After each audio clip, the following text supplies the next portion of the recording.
ಸಾಕಾರ ಮಾಡಬೇಡಿ. ಅಧ್ಯಕ್ಷ, ತೆಂಗಿನಕಾಯಿ ಅವರು ಕೇಳಿದಂಥ ಪ್ರಶ್ನೆ ಆಸ್ ಎ ಪೊಲಿಟಿಕಲ್ ರೆಪ್ರೆಸೆಂಟೇಟಿವ್ ಈ ಕ್ಷೇತ್ರದಲ್ಲಿ ಆ ಕ್ಷೇತ್ರದಲ್ಲಿ ಪೀಪಲ್ ರೆಪ್ರೆಸೆಂಟೇಟಿವ್ ಅವ್ರು ಬಂದು ಕೇಳಿದ್ದಾರೆ. ಅವ್ರ ಮಂತ್ರಿಗಳು ಉತ್ತರ ಕೊಟ್ಟಾಗೂ ನಾನು ಇಲ್ಲಿದ್ದೆ, ಐ ವಾಸ್ ದೇರ್.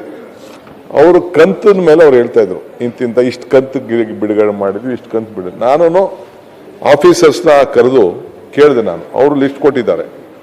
ಟಿಲ್ ಸೆಪ್ಟೆಂಬರ್ವರೆಗೂ ಕೂಡ ಈಗ ರಿಲೀಸ್ ಆಗಿದೆ. ಮಧ್ಯದಲ್ಲಿ ಒಂದೆರಡು ತಿಂಗಳು ಇಲ್ಲ ಅನ್ನೋದು ಅವರು ಮಾಡಿದ್ದಾರೆ. ಅದಕ್ಕೆ ಅವರು ಕನ್ಫರ್ಮ್ ಮಾಡಿದ್ದಾರೆ. ಚೀಫ್ ಮಿನಿಸ್ಟರ್ ಹತ್ರ ಕೂಡ ಅವರು ಮಾತಾಡಿ, ಈಸ್ ಎ ಫೈನಾನ್ಸ್ ಮಿನಿಸ್ಟರ್, ಯಾವತ್ತೇ ಆಗಲಿ, ನೀವು ಮಂತ್ರಿ ಆಗಿರಲಿ, ನಾನು ಮಂತ್ರಿ ಆಗಲಿ, ನಮಗೆ ಫೈನಾನ್ಸ್ ಮಿನಿಸ್ಟ್ರಿಂದ ಏನು ಬರ್ತದೆ ಅದು ನಾವು ಟ್ರಾನ್ಸ್ಫರ್ ಮಾಡ್ತೀವಿ. ಅವರು ನಮ್ಮ ಸ್ನೇಹಿತರು, ನಮ್ಮ ಸುನಿಲ್ ಯಂಗ್ ಲೀಡರ್, ಅವರು ಸರ್ಕಾರ ದಿವಾಳಿ ಆಗ್ಬಿಟ್ಟಿದೆ ಅಂತ ಒಪ್ಕೊಳ್ಳಿ ಅಂತ ಹೇಳ್ತಾ ಇದ್ದಾರೆ. ಆಯಿತು, ನಿಮ್ಮ ಭಾವನೆ ಏನು ಬೇಕಾದ್ರೂ ಇರಲಿ. ಈಗ ನೀವು ಮಂತ್ರಿ ಇದ್ರಿ, ಒಂದು ಬಜೆಟ್ ಮಂಡಿಸಿದ್ರಿ, ನಿರ್ಮಲಾ ಸೀತಾರಾಮನ್ ಬಜೆಟ್ ಮಂಡಿಸಿದ್ರು, 5300 ಕೋಟಿ ರೂಪಾಯಿ ಕೊಡ್ತೀನಿ ಅಂತ ನೀವು ಮಾತು ಕೊಟ್ರಿ, ಅದು ಕೊಡ್ಲಿಲ್ಲ. ಇಲ್ಲಿ ಬೊಮ್ಮಾಯಿ ಗೌರ್ಮೆಂಟ್ ಬಂತು. ಒಂದ್ ನಿಮಿಷ ಇರ್ರಿ, ತಾಳ್ಮೆ ಕೇಳಿ ಸ್ವಾಮಿ, ನಿಮ್ದೆಲ್ಲ ಕೇಳಿದ್ವಿ ನಾವು, ಕೇಳಿ ಒಂದ್ ನಿಮಿಷ. 5300 ಕೋಟಿ ರೂಪಾಯಿ ನಿಮ್ದೇ ಬಜೆಟ್ ಇರೋ ಸ್ವಲ್ಪ, ನಿಮ್ದೇ ಗೌರ್ಮೆಂಟ್ ಹೇಳ್ತು, ಆಯ್ತಪ್ಪ 5300 ಕೋಟಿ ರೂಪಾಯಿ ಅಪ್ಪರ್ ಬರ್ಡರ್ ಬಜೆಟ್ಗೆ ಕೊಡ್ತೀವಿ ಅಂತ ಹೇಳಿದ್ರು, ಕೊಡಕ್ಕಾಗ್ಲಿಲ್ಲ. ಇಲ್ಲಿ ನರೇಗಾ ದುಡ್ಡು ಇವತ್ತರೆಗೂ ಕೂಡ ಕೋಟ್ಯಾಂತರ ರೂಪಾಯಿ ಕೊಡಬೇಕು. ಜಲ್ ಜೀವನ್ ಮಿಷನ್ ದುಡ್ಡು ಸುಮಾರು 30-40 ಸಾವಿರ ಕೋಟಿ, ಹಂಗಂತ ಕೇಂದ್ರ ಸರ್ಕಾರ ದಿವಾಳಾಗೋಯ್ತು ಅಂತ ಹೇಳಕ್ಕಾಗ್ತದ? ನಾನು I can't tell that. We are there. ನಾವು ಏನು ಮಾತು ಕೊಟ್ಟಿದ್ದೋ, ಯಡಿಯೂರಪ್ಪನವ್ರು ಹೇಳಿದ್ರು, ಒಂದು ಕಾಳು ಕಡಿಮೆ ಕೊಟ್ಟರು ನಾವು ಇಸ್ಕೊಳ್ಳೋದಿಲ್ಲ ಅಂತ ಹೇಳಿದ್ರು. We are committed to it. ನಮ್ಮ ಗ್ಯಾರಂಟಿನೇ ನೋಡಿ ಇಡೀ ದೇಶದಲ್ಲಿ ನೀವು ಫಾಲೋ ಮಾಡಿ. ಬಿಜೆಪಿ, ಇಡೀ ಬಿಜೆಪಿ NDA ನಮ್ಮನ್ನ ಫಾಲೋ ಮಾಡಿಬಿಟ್ಟು ಈಗ ನೀವು ಎಲೆಕ್ಷನ್ಗಳನ್ನ ಗೆದ್ಕೊಂಡು ಬರ್ತಾ ಇದ್ದೀರ. ನಮ್ ಗ್ಯಾರಂಟಿ ಇಲ್ಲ ಅಂದ್ರೆ ನಿಮ್ ಎಲೆಕ್ಷನ್ ಗೆಲ್ಲಕ್ ಸಾಧ್ಯ ಆಗ್ತಿರ್ಲಿಲ್ಲ. ಇವತ್ತು ಕೂಡ ನಾವು ಹೇಳ್ತಾ ಇದೀವಿ ಅಧ್ಯಕ್ಷರೇ,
ಇವರು ಚುನಾವಣಾ ಬಗ್ಗೆ ಮಾತಾಡ್ತಾರೆ.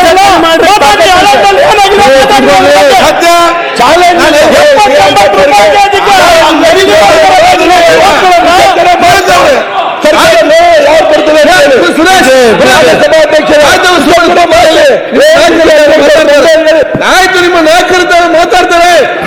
ಯಾವಾಗ ಬಂದಾರ ಅವರು? ಒಂದ್ ಸೆಕೆಂಡ್, ಯಾವಾಗ ನಿಮಿಷ ಕೊಡಿ.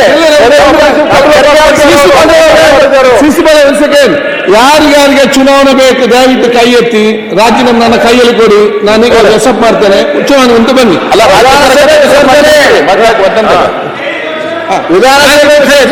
ನನಗೆ ರಾಜೀನಾಮೆ ಕೊಡಿ, ಈಗ ಕಲಿಸ್ತೇನೆ ಗವರ್ನರ್ಗೆ. ವೋಟ್ ಮಾಡಿ ಬರುವ ನಿಮಿಷ ಅಧ್ಯಕ್ಷರೇ ಅಧ್ಯಕ್ಷರೇ ಕೂತ್ಕೊಳ್ಳಿ. ಅಧ್ಯಕ್ಷರೇ ಸುರೇಶ್ ಒಂದೇ ನಿಮಿಷ ಪ್ರತಿಪಕ್ಷ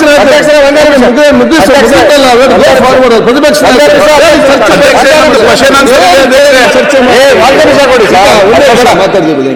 ಅಧ್ಯಕ್ಷ ಅಶೋಕ್ ಮುಂದೆ ಅಜೆಂಡಾ ತಗೊಂಡ್ಬರ್ರಿ. ಅಧ್ಯಕ್ಷರೇ, ಈಗ ತಾವು ಅಧ್ಯಕ್ಷ ಪೀಠದವಾಗಿದ್ದೀರಿ, ನೀವು ಕುಂಡ್ರೆ ಕೂಡಲೇ ನಾವು ಕುಂಡಿರ್ತೇವ್ರಿ.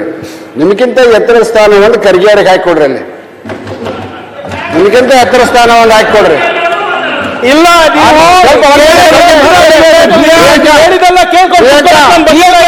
ಪ್ರಿಯಾಂಕಾ